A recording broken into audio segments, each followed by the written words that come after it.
हमने के आज भी हमारे 4 गो भाई स्टारे लोग बा एक ही मानेला। हेलो हमारे के चाहता कि केसरिया के बात में फंसा है। अच्छा ई बतावे लो भाई जो बात से बनो रही ओकरा के भी बात में फंसल गए, जो गंदी से बड़ा भइल बा ओकरा के तू के में फंसल गए।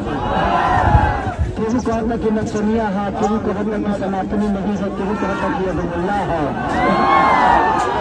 हमारे बड़े भाई पवन भैया कह रहे हैं कि एक पानी पर नहीं रहने वाला भाई, हम एक पानी पर रहने वाले हैं कि नहीं है ये पूरी दुनिया जान रही है।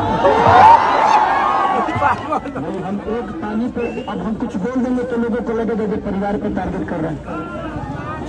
हम कम से कम एक बीबी पे तो रह पा रहे हैं।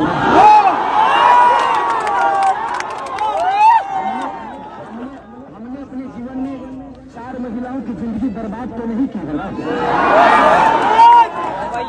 तो एनडीए में ऐसे ही तरफ के लोग भरे हुए हैं, ना उनको समाज से मतलब है, ना उनको परिवार से मतलब है, ना उनको शिक्षा से मतलब है और ना ही रोजी रोजगार से मतलब है। मुझे नेता बनने का कोई शौक नहीं है। एक बार अगर छपरा आप लोगों के आशीर्वाद से इसे तो जीतते बने हैं, अगर खेसरिया यदि भारी न तो मैंने कम से कम अंतर ज्यादा हो तो पूरा इंडिया में ही मैसेज जाए कि भाई छपरा वाले कमाल करना। मैं किसी जात का नहीं हूँ और मैं किसी एक जात का रहना भी नहीं चाहता।